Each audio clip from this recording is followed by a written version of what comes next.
Hello नमस्कार. MPSC daily PYQs ॲनालिसिसच्या एका नवीन भागामध्ये तुम्हा सर्वांचं स्वागत आहे. आपण एकंदरीतच जे काही टेलिग्रामवर PYQs अँड MCQs नावाची जी काही बॅच लॉन्च केली आहे त्याच्यामध्ये आपण प्रत्येक विषयाचे किमान 10 प्रश्न पर डे या पद्धतीने क्विज फॉर्ममध्ये आपण विद्यार्थ्यांना उपलब्ध करून देतो आणि त्या प्रश्नांचं सविस्तर विश्लेषण आपण या यूट्यूबच्या माध्यमातून करतो. ओके, सो एकंदरीतच डे 28 ओके 28व्या दिवशी जे काही राज्यव्यवस्थेसंदर्भाने किंवा राज्यशास्त्र संदर्भाने जे प्रश्न आपण त्या ठिकाणी पोस्ट केलेले होते त्याचं सविस्तर विश्लेषण या व्हिडिओत आपण करणार आहोत. ओके, सो पॉलिटी अंतर्गत एकंदरीतच 5 सिरीज आपण प्रश्नांची 5 सिरीज आपल्या टेलिग्राम चॅनलवर जी बॅच लॉन्च केली आहे त्याच्यात पोस्ट करून झालेलं आहे. ओके, सो या ठिकाणी आज म्हणजे 1 एप्रिल 2024 रोजी जे प्रश्न पोस्ट केलेले होते ते सविस्तर या ठिकाणी डिस्कस करूयात. सो पहिला प्रश्न बघूयात. आता या ठिकाणी पहिला जो प्रश्न आहे तो एकंदरीतच आपल्याला राज्यघटनेच्या प्रास्ताविकेवर विचारलेला प्रश्न आपल्याला दिसून येतो. विशेषतः ASO मेन्स 2013 मध्ये हे प्रश्न आपल्याला विचारण्यात आलेला आहे आणि वेगवेगळ्या एक्झाममध्ये वेगवेगळ्या राज्यसेवा मेन्स असेल, राज्यसेवा पूर्व असेल त्यामध्ये देखील हा प्रश्न रिपीट झालेला आहे. ओके, सो 1976च्या 42व्या घटनादुरुस्तीने प्रस्ताविकेत कोणत्या नवीन शब्दांचा समावेश केला गेला अशा किंवा केला आहे अशा पद्धतीने प्रश्न या ठिकाणी विचारण्यात आलेला आहे. सार्वभौम व समाजवादी, त्यानंतर आहे समाजवादी आणि धर्मनिरपेक्ष, क स्टेटमेंट आहे श्रद्धा, उपासना आणि व्यक्तीची प्रतिष्ठा आणि ड स्टेटमेंट आहे एकता आणि एकात्मता. सो जे काही 1976 मध्ये 42वी घटनादुरुस्ती झालेली होती सो त्याला आपण मिनी कॉन्स्टिट्यूशन अशा पद्धतीने त्याला म्हणत असतो आणि त्याच्यामध्ये संविधानातील बरेच जे काही तरतुदी होत्या त्याच्यामध्ये बदल घडवून आणण्याचे प्रयत्न त्या ठिकाणी करण्यात आलेले होते. ओके, सो या ठिकाणी प्रस्तावनेसंदर्भात विचारलेलं आहे त्यामुळे आपल्याला प्रस्तावनेसंदर्भात बेसिक माहिती आपल्याला माहिती असणे अपेक्षित आहे. भारतीय राज्यघटनेने जी काही प्रस्तावना स्वीकारलेली आहे ते तशा पद्धतीची प्रस्तावना आपल्याला कुठे दिसून येतो तर अमेरिकेच्या राज्यघटनेमध्ये तशा पद्धतीची प्रस्तावना आपल्याला दिसून येतो. ओके, यावर देखील आयोगाने प्रश्न विचारलेला आहे. आता अनेक देशांनी ही प्रथा पाळली. प्रस्तावना हा जो शब्द आहे तो राज्यघटनेचा परिचय अशा पद्धतीने किंवा प्रस्तावना अशा पद्धतीने ते आपल्याला दिसून येतो. ओके, आता प्रख्यात जे काही घटनातज्ञ किंवा कायदेतज्ञ होते कोण, N.A. Palkhivala. Okay, so N.A. Palkhivala ज्याला नाना पालखीवाला आपण म्हणतो, सो यांनी प्रस्तावनेला संविधानाचे ओळखपत्र अशा पद्धतीने संबोधले होते. Okay, so identity card of constitution अशा पद्धतीने त्यांनी या प्रस्तावनेचा उल्लेख आपल्या संविधानाच्या निर्मितीच्या वेळेस त्यांनी उल्लेख केल्याचे आपल्याला दिसून येतो. आता भारतीय राज्यघटनेमध्ये जी काही प्रस्तावना आहे ती आपल्याला पंडित जवाहरलाल नेहरूंनी मांडलेल्या उद्दिष्टांच्या ठरावावर आपल्याला दिसून येतो. ओके, त्यांनी कधी उद्दिष्टांचा ठराव मांडलेला आहे ते तुम्ही कमेंट बॉक्समध्ये सांगणार आहात. ओके, सो संविधान सभेने त्या उद्दिष्टांचा ठराव जो आहे मंजूर केलेला होता आणि एकंदरीतच त्यानुसार आपल्या राज्यघटनेत त्या प्रस्तावनेचा समावेश करण्यात आला. आता यामध्ये केवळ एकदाच दुरुस्ती झालेली आहे. ओके, 42व्या घटनादुरुस्ती 1976 नुसार. ओके, 42व्या घटनादुरुस्ती कायद्याने 1976 मध्ये यामध्ये सुधारणा करण्यात आली, ज्यात आपल्याला असं दिसून येतो की समाजवादी, धर्मनिरपेक्ष आणि अखंडता असे 3 जे शब्द आहेत ते नव्याने जोडण्यात आल्याचे आपल्याला दिसून येतो. ओके, समाजवादी, धर्मनिरपेक्ष आणि अखंडता. सो हे जे तीनही स्टेटमेंट आहे किंवा जे 3 वर्ड्स आहे त्या ठिकाणी आपल्याला या घटनादुरुस्तीनुसार प्रस्तावनेत ॲड करण्यात आल्याचे आपल्याला दिसून येतं.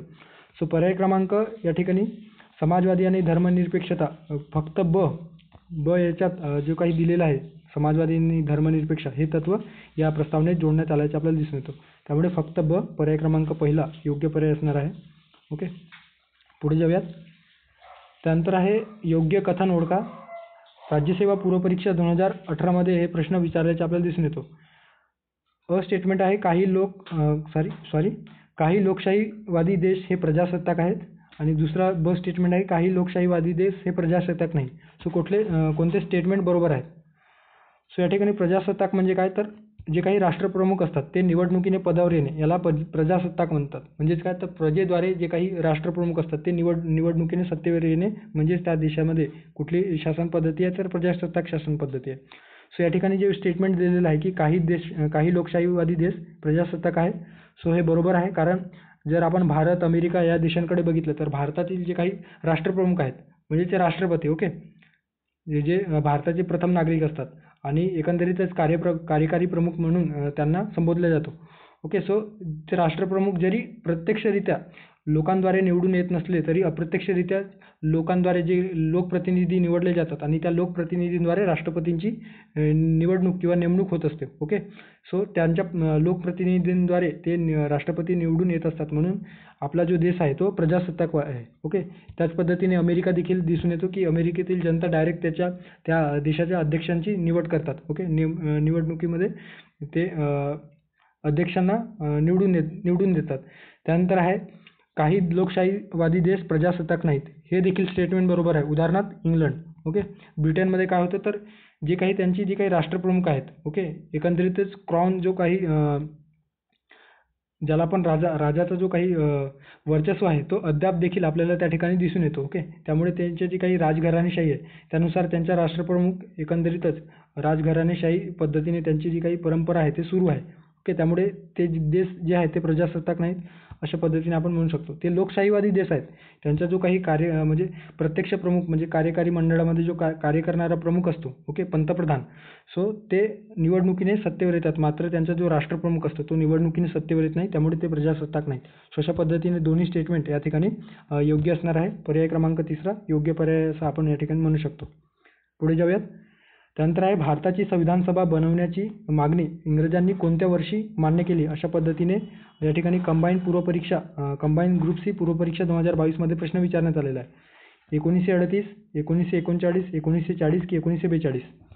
सो 1940 मध्ये जो काही ऑगस्ट प्रस्ताव होता, ज्याला ऑगस्ट ऑफर किंवा ऑगस्ट क्रांती देखील म्हटलं जातो, सो या ऑगस्ट ऑफरच्याद्वारे किंवा ऑगस्ट प्रस्तावाद्वारे काही जे प्रस्ताव आहेत ते ब्रिटिशांनी भारताला दुसऱ्या महायुद्धामध्ये दुसऱ्या महायुद्धामध्ये ब्रिटनच्या बाजूने जर दुसऱ्या महायुद्धात लढण्यासाठी जर सहकार्य केल्यास त्यांना आपण काही गोष्टी प्रोव्हाइड करू अशा पद्धतीने त्यांनी प्रस्ताव मांडलेला होता. ओके, सो त्यामध्ये भारताचे जे काही व्हाईसरॉय होते, ओके, त्यावेळचे तत्कालीन व्हाईसरॉय होते लिथगो यांनी द ऑगस्ट ऑफर नावाची ती संकल्पना किंवा एक प्रस्ताव जो आहे ठराव त्यांनी मांडलेला होता. ओके, आता या ऑगस्ट ऑफरमध्ये कुठल्या तरतुदी होत्या तर पहिला दिसून येतो की भारतीयांना स्वतःचे संविधान लिहिण्याचा अधिकार प्रथमच या ठिकाणी मान्य करण्यात आलेला होता, जे की आपल्याला या ठिकाणी प्रश्नात विचारलेला आहे की कोणत्या वर्षी भारताची संविधान सभा बनवण्याची मागणी इंग्रजांनी मान्य केली. सो या ऑगस्ट ऑफरद्वारे 1940 मध्ये आपल्याला दिसून येतो. सो पर्याय क्रमांक 3 योग्य पर्याय असणार आहे. सोबतच ब्रिटिश सरकारने भारताची जी काही उद्दिष्ट आहे ते उद्दिष्ट म्हणून डोमिनियन स्टेटस जी काही आपण 1930 पर्यंत मागणी करत होतो की भारताला डोमिनियन स्टेटसचा दर्जा द्या. ओके, जेणेकरून भारतामधील जे काही नेते आहेत, नेते मंडळी आपला भारतासंदर्भात जे काही प्रॉब्लेम्स आहेत किंवा इतर समस्या आहेत ते संविधान सभेमध्ये किंवा विधिमंडळामध्ये तत्कालीन जे काही कायदेमंडळ होतं त्या ठिकाणी मांडू शकतील. पण तेव्हापर्यंत 1930 पर्यंत भारतीयांची ही मागणी फक्त डोमिनियन स्टेटस होती. मात्र 1930 नंतर डिसेंबरमध्ये जे काही अधिवेशन भरलेले होते, लाहोर अधिवेशन, त्या ठिकाणी पहिल्यांदाच संपूर्ण स्वातंत्र्याची मागणीचा जो प्रस्ताव काँग्रेसने मंजूर केलेला होता, त्यानंतर आपला जो काही एकंदरीत डिमांड होता तो फुल ऑटोनॉमस स्टेटस अशा पद्धतीने आपल्याला दिसून येतो. ओके, एकंदरीतच संपूर्ण स्वातंत्र्य अशा पद्धतीने 1930 नंतर आपली जी धोरण आहे ते आपण ठरवलेलं होतं. ओके, सो या ठिकाणी डोमिनियन स्टेटसचा त्यांनी 1940 मध्ये जी काही डिमांड आहे ते 1930च्या आधीची डिमांड 1940 मध्ये ते मंजूर करायला तयार झाले होते. मात्र आपण ते नाकारले, कारण आपल्याला तत्कालीन त्यावेळेस डोमिनियन स्टेटस नको होतं आणि आपल्याला पूर्ण स्वराज्य किंवा पूर्ण स्वातंत्र्य पाहिजे होतं. ओके, त्यानंतर आहे युद्धानंतर देशासाठी राज्यघटनेचा मसुदा तयार करण्यासाठी एक प्रातिनिधिक भारतीय संस्था स्थापन केली जाईल अशा पद्धतीची तरतूद देखील त्या ऑगस्ट ऑफरमध्ये आपल्याला दिसून येतो. व्हाईसरॉयचा जो काही कौन्सिल होता त्या व्हाईसरॉयचा कौन्सिल विस्तार केला जाईल आणि त्यामध्ये भारतीय लोकांचा सहभाग किंवा भारतीय नागरिकांचा किंवा भारतीय जे काही नेते मंडळी आहेत त्यांचा सहभाग होईल अशा पद्धतीने देखील त्या ऑगस्ट प्रस्तावामध्ये देण्यात आलेलं होतं. त्यानंतर आहे की युद्धानंतर एक सल्लागार युद्ध परिषद स्थापन केली जाईल. त्यानंतर ब्रिटिश सरकारने मात्र पूर्ण स्वातंत्र्याचा जो काही आपण ठराव मांडलेला होता ब्रिटिशांकडे ते अमान्य केले किंवा त्या पूर्ण स्वातंत्र्याच्या ठरावाला मान्यता दिली नाही. तर त्यांनी डोमिनियन स्टेटस इतकाच जो काही डोमिनियन स्टेटसचा दर्जा जो आहे तो मिळेल अशा पद्धतीने त्यांनी आपल्या ठरावात मांडलेला होता.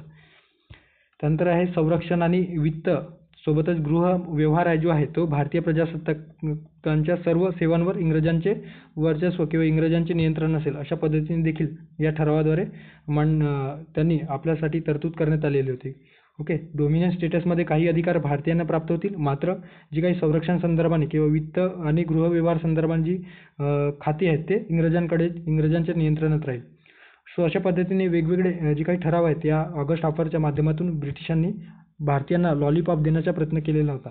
मात्र आपण ते जे काही ठराव आहे ते अमान्य केलं. आपल्याला फक्त पूर्ण स्वातंत्र्याचा दर्जा पाहिजे होता. त्यामुळे आपण जे काही ऑगस्ट ऑफर आहे ते आपल्याला फेल ठरल्याचे किंवा अयशस्वी ठरल्याचे दिसून येतं. ओके. सो या ठिकाणी पर्याय क्रमांक 3 1940मध्ये आपल्याला भारतीय संविधान सभा बनवण्याची मागणी पहिल्यांदाच इंग्रजांनी मान्य केली होती. पर्याय क्रमांक 3 योग्य पर्याय असणार आहे. त्यानंतर आहे पुढचा प्रश्न. या प्रश्नात आपल्याला खालीलपैकी मूलभूत अधिकार कोणते आहेत अशा एकंदरीतच राज्यसेवा मुख्य परीक्षा 2013मध्ये विचारलेला प्रश्न. माहितीचा अधिकार, ब स्टेटमेंट आहे पिळवणुकीविरुद्धचा अधिकार, क स्टेटमेंट आहे धर्म स्वातंत्र्याचा अधिकार आणि ड स्टेटमेंट आहे मानव अधिकार. सो कुठले जे काही अधिकार या ठिकाणी दिलेले आहे ते मूलभूत अधिकार आहेत. फक्त ब आणि क, फक्त क आणि ड, वरीलपैकी सर्व. सो या ठिकाणी जी काही स्लाईड आहे किंवा या ठिकाणी जी काही इमेज आहे, चार्ट आहे, त्यामध्ये मूलभूत अधिकार संदर्भात दिलेलं आहे. ओके. आता वेगवेगळ्या कलमांमध्ये आपले जे काही मूलभूत अधिकार आहेत ते दिलेलं आहे. जी काही कलम 12 आहे त्यामध्ये राज्याची व्याख्या. आता राज्याच्या व्याख्यामध्ये वेगवेगळे जे काही शासन स्तरावर कुठले या राज्याच्या व्याख्येमध्ये येणार त्यानुसार त्याची व्याख्या ठरवण्यात आलेली आहे. ओके. कलम 14 ते 18मध्ये समानतेचा हक्क देण्यात आलेला आहे. ओके. ज्यामुळे कलम 14 कायद्यापुढे समानता आणि कायद्याचे समान संरक्षण अशा पद्धतीने तरतूद आपल्या राज्यघटनेत मेन्शन केलेलं आहे. कलम 15मध्ये धर्म, वंश, जात, लिंग अशा कोणत्याही कारणावर भेदभाव करण्यास प्रतिबंध करण्यात आलेला आहे. त्यानंतर आहे कलम 16मध्ये जे काही सार्वजनिक नोकरीच्या ज्या संधी आहेत किंवा सार्वजनिक नोकरीच्या बाबींमध्ये सेवांमध्ये समान संधी प्राप्त करून देण्यासंदर्भाने हे कलम 16 आपल्याला दिसून येतो. कलम 17मध्ये अस्पृश्यता नष्ट करणे. कलम 18मध्ये जे काही पदव्या आहेत त्या पदव्या किंवा किताब जे बहाल केल्या जात होते इंग्रजांच्या काळामध्ये ते जी पद्धत आहे ती आपण या कलम 18 अंतर्गत बंद करण्यात आलेली आहे. ओके. त्यानंतर आहे स्वातंत्र्याचा हक्क. कलम 19 ते 22 या अंतर्गत देण्यात आलेला आहे, ज्यामध्ये कलम 19मध्ये भाषण व अभिव्यक्ती स्वातंत्र्य. त्यानंतर आहे शांततापूर्ण रीतीने एकत्र जमण्याचे स्वातंत्र्य, संघटना बनवण्याचे स्वातंत्र्य, मुक्त संचार स्वातंत्र्य, वास्तव्याचे स्वातंत्र्य. भारताच्या एखाद्या भागामध्ये आपण जाऊन त्या ठिकाणी वास्तव्य करू शकतो आणि कुठलाही व्यवसाय पत्करण्याचे स्वातंत्र्य. सो अशा पद्धतीने वेगवेगळे स्वातंत्र्याचे जे अधिकार आहेत ते या कलम 19मध्ये देण्यात आलेले आहे. कलम 20मध्ये काय आहे तर अपराधांबद्दलच्या दोषसिद्धीबाबत संरक्षण. ओके.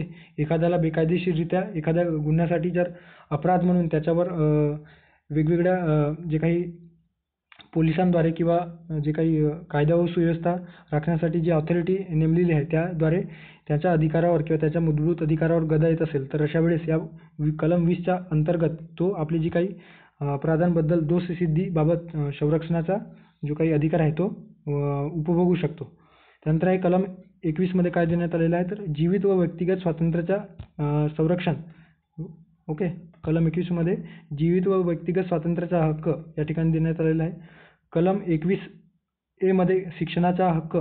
हा हक्क 86व्या घटनादुरुस्ती 2003मध्ये या घटनादुरुस्तीनुसार या मूलभूत अधिकारामध्ये समाविष्ट करण्यात आलेला आहे. कलम 21A शिक्षणाचा हक्क. त्यानंतर आहे कलम 22मध्ये काय तर विशिष्ट प्रकरणे अटक व स्थानबद्धता यापासून संरक्षण कलम 22मध्ये देण्यात आलेलं आहे.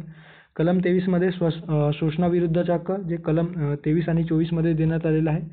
विशेषतः कलम 23मध्ये माणसाचा अपव्यवहार. ओके. आणि बेडबिगारीस मनाई करण्यासंदर्भाने जे काही कलम आहे किंवा अधिकार आहे ते प्राप्त होतात. आणि कलम 24मध्ये कारखाने आणि इत्यादी धोकादायक क्षेत्रामध्ये बालकांना कामावर ठेवण्यास मनाई. सो अशा पद्धतीने जे काही या ठिकाणी मूलभूत हक्क दिलेला आहे ते या ठिकाणी आपण बघितलेलं आहे. ओके. कलम 25 ते 28मध्ये धर्म स्वातंत्र्याचा अधिकार. कलम 29 ते 30मध्ये सांस्कृतिक व शैक्षणिक अधिकार. आणि कलम 32मध्ये आपल्याला संविधानिक जे काही उपाययोजना आहेत जेव्हा आपण मूलभूत अधिकार एखाद्या ऑथॉरिटीकडून डावलला जात असेल तर अशा वेळेस आपण त्या मूलभूत अधिकाराच्या संरक्षणार्थ कलम 32चा वापर करून सर्वोच्च न्यायालयात आणि कलम 226चा वापर करून उच्च न्यायालयात खटला दाखल करू शकतो किंवा रिट पिटिशन दाखल करू शकतो. ओके. सो या ठिकाणी पर्याय क्रमांक जे काही विधान आहेत ब आणि क योग्य पर्याय असणार आहे. माहितीचे अधिकार आपल्या भारतीय राज्यघटनेत मूलभूत अधिकार म्हणून येत नाही. ते एक लीगल राईट्स आहे. ओके, वैधानिक अधिकार आहे, मात्र फंडामेंटल राईट्स नाही आहेत. त्यानंतर मानव अधिकार देखील या ठिकाणी येत नाही. सो ब आणि क असणारा पर्याय क्रमांक दुसरा योग्य पर्याय असणार आहे. त्यानंतर पुढच्या प्रश्नाकडे जाऊयात. आता या ठिकाणी राष्ट्रपती शासन संदर्भाने विचारलेला प्रश्न आपल्याला दिसून येतो. एकंदरीतच कोणत्या संविधान संशोधन अधिनियमानुसार संसद एखाद्या राज्यामध्ये एका वर्षापेक्षा अधिक काळासाठी राष्ट्रपती शासन सुरू ठेवू शकतो अशा पद्धतीची तरतूद कोणत्या कोणत्या घटनादुरुस्ती अधिनियमान्वये आपल्या राज्यघटनेत ॲड करण्यात आले असा एकंदरीत प्रश्न आहे. ओके, या ठिकाणी दिलेला आहे 44वी घटनादुरुस्ती अधिनियम या ठिकाणी 1978 पाहिजे होता. Okay, so 1978. त्यानंतर आहे 48वी घटनादुरुस्ती 1984, 59वी संविधान संशोधन अधिनियम 1988 आणि 62वी घटनादुरुस्ती 1989. सो कोणत्या घटनादुरुस्तीनुसार जो काही राष्ट्रपती शासनाचा जो काही कालावधी आहे तो 1 वर्षापेक्षा अधिक काळासाठी लांबवला जाऊ शकतो. सो राष्ट्रपती शासन संदर्भाने आपल्याला माहिती असणे अपेक्षित आहे. आता कलम 355 नुसार प्रत्येक राज्याचे सरकार हे घटनेतील म्हणजे भारतीय राज्यघटनेनुसार त्या राज्यघटनेच्या तरतुदीनुसार चालते आहे किंवा नाही याची खात्री करण्याचे जे काही अधिकार आहे ते केंद्राचे कर्तव्य आहे अशा पद्धतीने कलम 355 मध्ये नमूद करण्यात आलेलं आहे. ओके, आणि हेच कर्तव्य पार पाडताना केंद्र सरकार काय करतो आणि विशेषतः जर अलीकडे आपण बघितलं तर स्वतःच्या राजकीय सोयीनुसार म्हणजे राजकीय फायद्यासाठी किंवा राजकीय शक्तीचा वापर करणे म्हणून समजा केंद्रामध्ये एखादा वेगळ्या पक्षाची सरकार असेल आणि राज्यामध्ये वेगळ्या पक्षाची सरकार असेल, सो अशा वेळेस फ्रिक्वेंटली त्या राज्यामध्ये या राष्ट्रपती राजवटीचा अवलंब केल्याचं आपल्याला प्रमाण वाढताना दिसून येतो आहे. ओके, सो हेच कारण आहे की 355 नुसार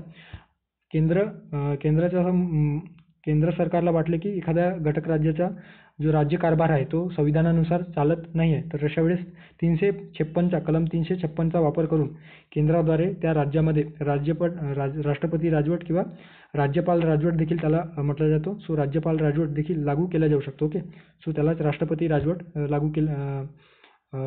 राजवट म्हणून ओळखलं जातं. ओके, त्याला घटनात्मक आणीबाणी देखील म्हटलं जातो आणि राज्य आणीबाणी देखील म्हटलं जातो. ओके, सो 1978च्या 44व्या घटनादुरुस्ती कायद्याने राष्ट्रपतींनी राष्ट्रपती राजवटीची घोषणा केल्यापासून 1 वर्षापेक्षा अधिक जो काही कालावधी आहे तो वाढवण्याचा जो काही तरतूद आहे तो या 1978च्या 44व्या घटनादुरुस्तीनुसार करण्यात आल्याचे आपल्याला दिसून येतो. ओके, मात्र त्यासाठी काही तरतुदी किंवा काही अट महत्त्वाच्या आहेत. ओके, विशेषतः 2 अटींची पूर्तता करण्यासाठी या 1978च्या 44व्या घटनादुरुस्तीमध्ये 1 वर्षापेक्षा जास्त कालावधी वाढवला जाऊ शकतो अशी तरतूद करण्यात आली. साधारणतः एका वेळी 6 महिन्यांसाठी हे वाढवता येऊ शकतो. ओके, म्हणजे एका वेळेस 6 महिने, त्यानंतर पुढचे 6 महिने असे किंवा त्यानंतर पुढचे 6 महिने. सो अशा पद्धतीने 1 वर्षापेक्षा जास्त कालावधीसाठी जी काही राष्ट्रपती राजवट आहे ते वाढवले जाऊ शकतो. मात्र त्यासाठी पूर्वअट काय देण्यात आलेली आहे तर या ठिकाणी पहिली जी अट आहे ते आपल्याला दिसून येतो की राष्ट्रीय आणीबाणीची घोषणा संपूर्ण भारतात किंवा राज्याच्या कोणत्याही भागात लागू असावी. ओके, म्हणजे समजा एखाद्या राज्यामध्ये राष्ट्रपती राजवट लागू आहे आणि त्याच वेळेस किंवा राष्ट्रपती राजवट लागू झाल्यापासून त्या राज्यामध्ये 6 महिन्यानंतर जर केंद्रामध्ये ओके म्हणजे संपूर्ण भारतामध्ये राष्ट्रीय आणीबाणी लागू होत असेल किंवा भारताच्या कुठल्याही प्रदेशामध्ये किंवा कुठल्याही भागात राष्ट्रीय आणीबाणी लागू होत असेल तर अशा वेळेस संबंधित राज्याचा जो काही राष्ट्रपती राजवट आहे तो 1 वर्षापेक्षा जास्त कालावधीसाठी वाढवला जाऊ शकतो. आणि दुसरी जी अट आहे त्याच्यामध्ये दिलेलं आहे की जर निवडणूक आयोगाला वाटले की त्या राज्यामध्ये विधानसभेच्या सार्वत्रिक निवडणुका घेण्यास अडचणी निर्माण होऊ शकतात, सो अशा वेळी देखील राष्ट्रपती राजवट हे 1 वर्षापेक्षा जास्त कालावधीसाठी वाढवल्या जाऊ शकते. ओके, सो ही जी तरतूद आहे ती कोणत्या घटनादुरुस्तीनुसार करण्यात आली तर 1978च्या 44व्या घटनादुरुस्तीनुसार. सो पर्याय क्रमांक पहिला या ठिकाणी योग्य पर्याय असणार आहे. त्यानंतर पुढच्या प्रश्नाकडे जाऊयात. आता राष्ट्रपती संदर्भाने या ठिकाणी प्रश्न विचारण्यात आलेला आहे की एखाद्या व्यक्तीची राष्ट्रपती म्हणून जी काही निवडणूक झालेली असते किंवा नेमणूक झालेली असते, सो ती जी काही निवडणूक आहे तो सर्वोच्च न्यायालयाने जर रद्दबातल केले तरी त्या व्यक्तीने तत्पूर्वी केलेले आदेश त्याच्यामध्ये काय बदल होतात, अशा पद्धतीने हे प्रश्न या ठिकाणी विचारण्यात आलेला आहे. ओके. जर एखाद्या व्यक्तीची राष्ट्रपती म्हणून निवड झालेली असेल आणि ती निवडणूक जर सर्वोच्च न्यायालयाने जर रद्दबातल केली, तर त्या व्यक्तीने त्या निवडणुकीनंतर जो काही डिसिजन घेतलेला असेल त्याच्यामध्ये काय बदल होतो, ते विधिग्राह्य ठरत नाही. ते विधिग्राह्य ठरतात. ते विधिग्राह्य सर्वोच्च न्यायालय ठरवते आणि प्रकरणे परत्वे ठरवले जातो. ओके. सो विधिग्राह्य ठरणे म्हणजे ते अंमलात असणे. ओके. आणि विधिग्राह्य ठरत नाही म्हणजे काय, ते जे काही निर्णय घेतलेले असतात ते त्या ठिकाणी रद्द केले जाऊ शकतात. ओके. सो भारतीय राज्यघटनेच्या कलम 54 मध्ये आपल्याला दिसून येतो की राष्ट्रपतीची निवडणुकीसंदर्भाने त्या ठिकाणी तरतूद करण्यात आलेली आहे. आता राष्ट्रपतीच्या निवडीसंदर्भाने सर्व शंका व वादांची चौकशी करून सर्वोच्च न्यायालय निर्णय देत असते. ओके. समजा राष्ट्रपतीच्या निवडणुकीसंदर्भाने एखादा वाद केंद्रामध्ये उद्भवला, त्यामध्ये मग जे काही एखादा पक्षाने तसा मुद्दा उपस्थित केला की राष्ट्रपतीची जी काही निवडणूक झालेली आहे त्याच्यामध्ये काहीतरी डिफॉल्ट आहे, तर अशा वेळेस काहीतरी समस्या त्यामध्ये निर्माण झालेल्या आहेत. सो अशा वेळेस संबंधित जो काही खटला आहे तो सर्वोच्च न्यायालयामध्ये दाखल केला जातो. ओके. सो जे काही सर्वोच्च न्यायालय निर्णय देईल ते अंतिम असतो. त्यानंतर आहे इलेक्टोरल कॉलेज अपूर्ण आहे या कारणास्तव देखील त्यांची जे काही राष्ट्रपतीच्या निवडणुकीला आव्हान देता येत नाही. आता जर एखाद्या व्यक्तीची राष्ट्रपतीपदी निवड झालेली असेल आणि समजा सर्वोच्च न्यायालयाने ती जी काही निवड आहे ती अवैध ठरवली, सो अशा वेळेस सर्वोच्च न्यायालयाने अशा घोषणेच्या तारखेपूर्वी राष्ट्रपतीने जे काही कृत्य मान्य केलेले असेल, ओके, म्हणजे जे काही निर्णय त्याने घेतलेले असतील विशेषतः देशाच्या संदर्भात, ते अमान्य होत नाहीत. ओके. अमान्य होत नाही म्हणजे काय, तर ते कंटिन्यूमध्ये राहतात आणि ती लागूच राहतात. अशा पद्धतीने स्टेटमेंट दिलेलं आहे. थोडक्यात काय, तर समजा राष्ट्रपती निवडून झाल्याच्या नंतर राष्ट्रपतींनी केंद्र सरकारच्या म्हणण्यानुसार म्हणजे पंतप्रधान आणि मंत्रिमंडळाच्या म्हणण्यानुसार वेगवेगळे जे काही लॉ आहेत किंवा कायदे आहेत ते पास केले आणि ते संपूर्ण भारतामध्ये लागू केले. त्यांच्या स्वाक्षरीनिशी ते लागू झाले आणि 6 महिन्यानंतर जर जे काही सर्वोच्च न्यायालयाला कळले की राष्ट्रपतीची निवड जी आहे ती गैरमार्गाने झालेली आहे आणि त्यांची निवडणूक त्यांनी रद्द केली, तर त्या दरम्यानच्या कालावधीमध्ये राष्ट्रपतींनी जे काही लॉ किंवा कायदे पास केलेले असतात ते त्याच्यामध्ये कुठलाही फरक पडत नाही, तर ते कंटिन्यूमध्ये राहतात. ओके. कारण ते राष्ट्रपतींच्या जे काही सतत विवेकबुद्धीने ते निर्णय घेतलेले नसून ते एकंदरीत पंतप्रधान आणि मंत्रिमंडळाच्या शिफारशीनुसार किंवा सल्ल्याने ते निर्णय घेतलेले असतात. ओके. त्यामुळे ते कंटिन्यूमध्ये राहतात. सो या ठिकाणी ते विधिग्राह्य ठरत असतात. पर्याय क्रमांक 2 योग्य पर्याय असणार आहे. तंत्र आहे 7वा प्रश्न. या ठिकाणी लोकसभेच्या निवडणुकीसाठी डॅश डॅश नामांकन पत्र भरले जाऊ शकते, अशा पद्धतीने ASO मुख्य परीक्षा 2019 मध्ये प्रश्न विचारण्यात आलेला आहे.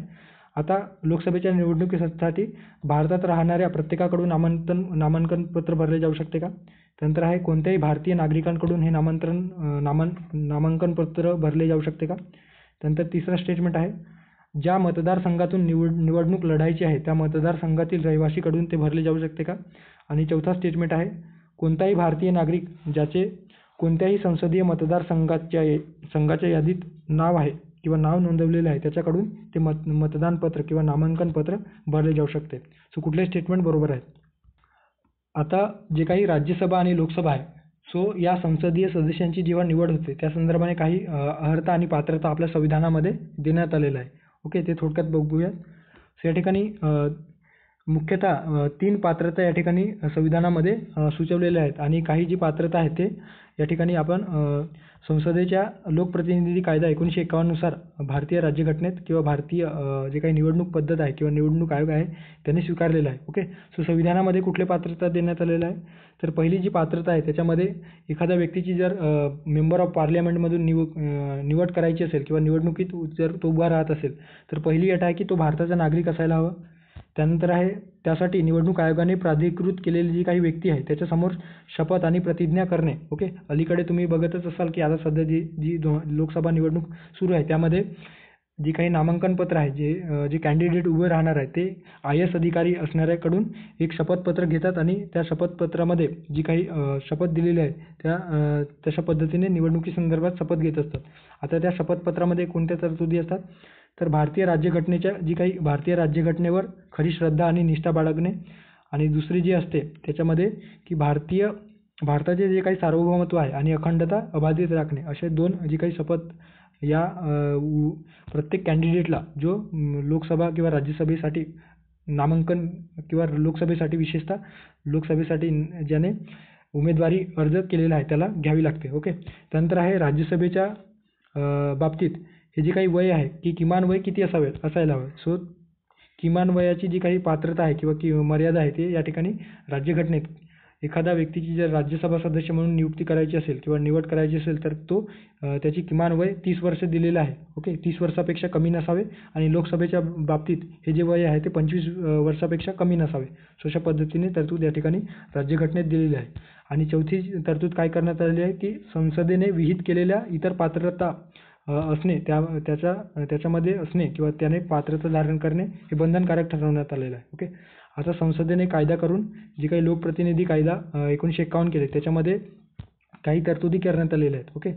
ज्यात आपल्याला असं दिसून येते की संसदीय मतदारसंघासाठी मतदार म्हणून ज्याची नोंदणी झालेली आहे तेच व्यक्ती या लोकसभा आणि राज्यसभेच्या निवडणुकीत म्हणजे काय तर दोन्ही सभागृहांच्या बाबतीत आणि विशेषतः एकंदरीत राज्याच्या विधिमंडळासाठी देखील हीच अट लागू करण्यात आलेली आहे. ओके.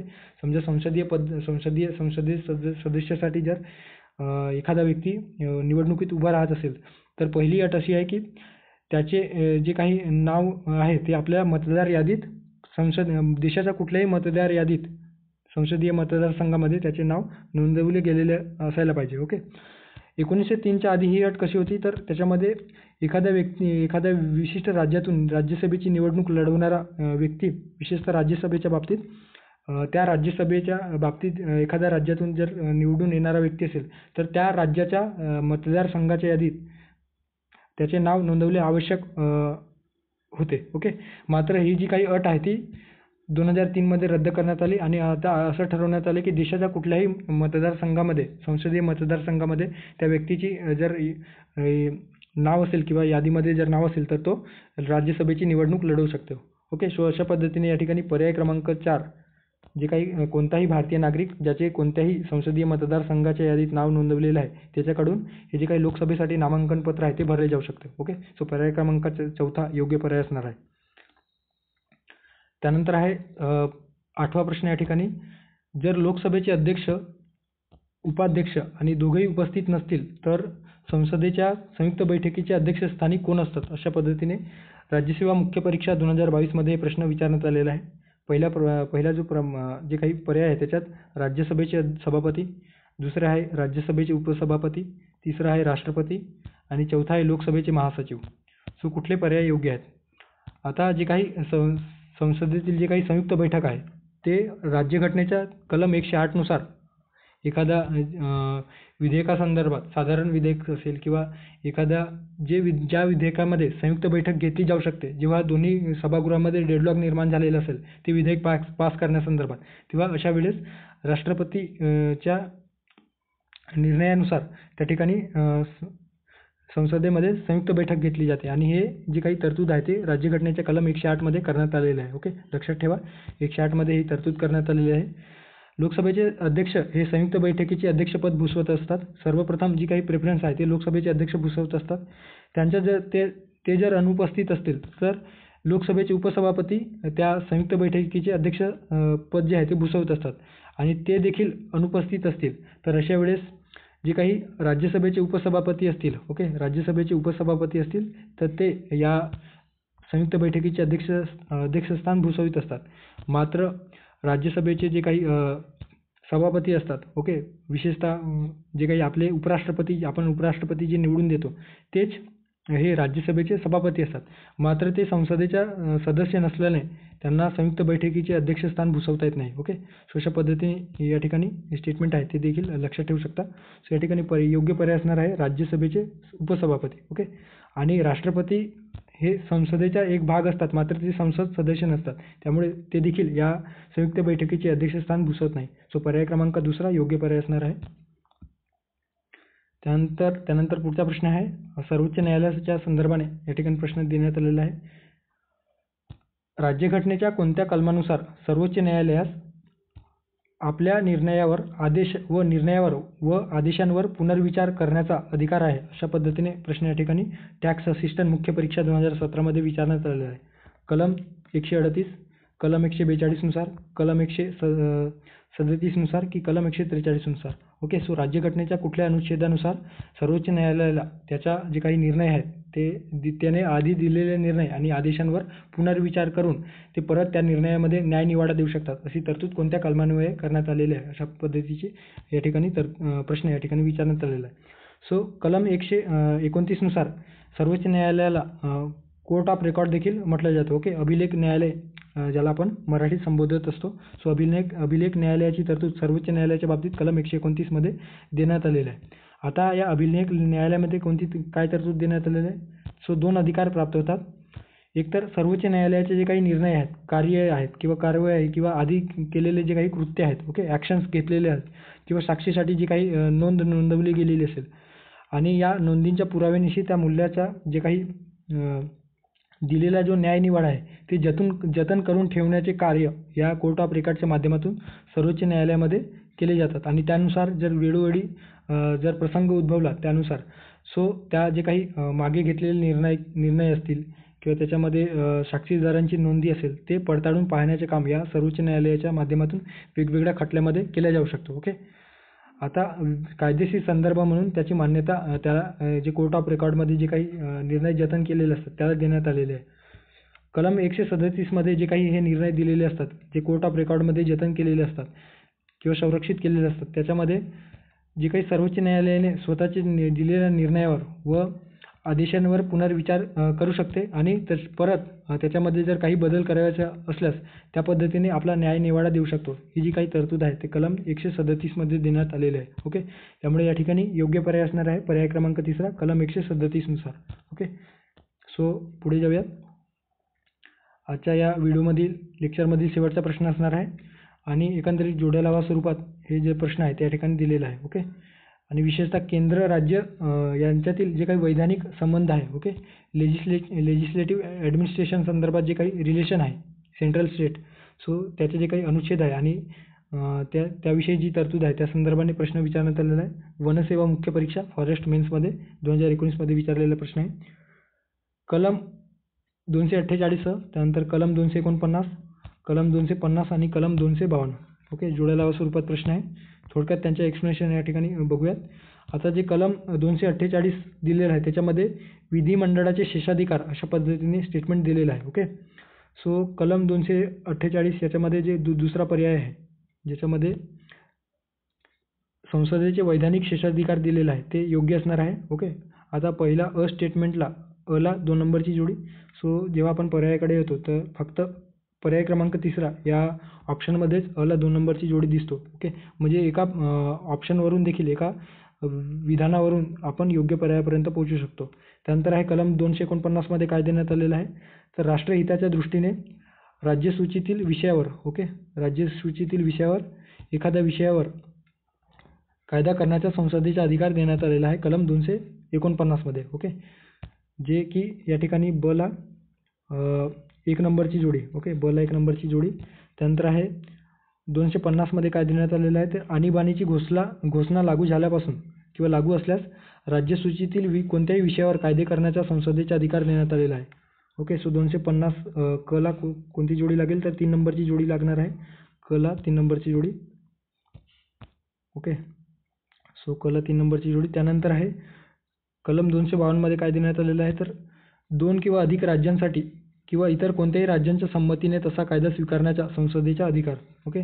कलम 252 मध्ये जे की या ठिकाणी ड पर्याय आहेत म्हणजे ड ला 4 नंबरची जोडी. 2 किंवा अधिक राज्यांसाठी त्यांच्या संमतीने कायदे करण्याचा अधिकार संसदेचा. सो अ ला 2 नंबरची जोडी. ओके. ज्याच्यामध्ये संसदेचे जे काही वैधानिक अधिकार आहेत शेषाधिकार ते दिलेले आहे. त्यानंतर आहे 249 कलमामध्ये राष्ट्रीय हितासाठी राज्यसूचीतील विषयावर कायदे करण्याच्या संसदेचे अधिकार 1 नंबरची जोडी. त्यानंतर आहे 250 ला 3 नंबरची जोडी असणार आहे आणीबाणीच्या काळात राज्यसूचीतील विषयावर संसदेच्या कायदे करण्याचा अधिकार. आणि कलम 252 मध्ये 2 किंवा अधिक राज्यांच्या संमतीने त्या राज्यासाठी कायदे करण्याचा अधिकार संसदेला देण्यात आलेला आहे. ओके. सो पर्याय क्रमांक 3 या ठिकाणी योग्य पर्याय आहे असं आपण म्हणू शकतो. सो असे जे 10 प्रश्न आहेत ते आपण या ठिकाणी सविस्तर डिस्कस केलेले आहे. ओके. एकंदरीतच आपण जे काही आपल्या यूट्यूब चॅनल टेलिग्राम चॅनलवर राज्यसेवा पूर्वपरीक्षा आणि कंबाईन पूर्वपरीक्षा 2024च्या अनुषंगाने आणि एकंदरीतच आपली जी येणारी जी काही पूर्वपरीक्षा असेल किंवा मुख्य परीक्षा असेल त्यामध्ये प्रश्न सॉल्व्ह करण्याचे जे काही टेक्निक्स आहेत किंवा एकंदरीत जे स्वरूप आहेत ते आयोगाचे प्रश्न आपण सॉल्व्ह केल्याच्यानंतर ते आपल्याला लक्षात येतो आणि एकंदरीत आयोगाचा पॅटर्न प्रश्न विचारण्याचा पॅटर्न आपल्याला लक्षात येतो. ओके. आणि त्याच अनुषंगाने म्हणून आपण त्या ठिकाणी क्विज फॉर्मॅटमध्ये जी एक बॅच लॉन्च केलेली आहे ज्यामध्ये सध्या 50 विद्यार्थ्यांना 30% सवलत देखील आपण देत आहोत. ओके. त्या संदर्भाने अधिक माहितीसाठी तुम्ही या टेलिग्राम चॅनलला व्हिजिट करा. त्या ठिकाणी सविस्तर माहिती उपलब्ध आहे. ओके. सो भेटूया एका नवीन व्हिडिओमध्ये पुढच्या भागात. थँक्यू. धन्यवाद.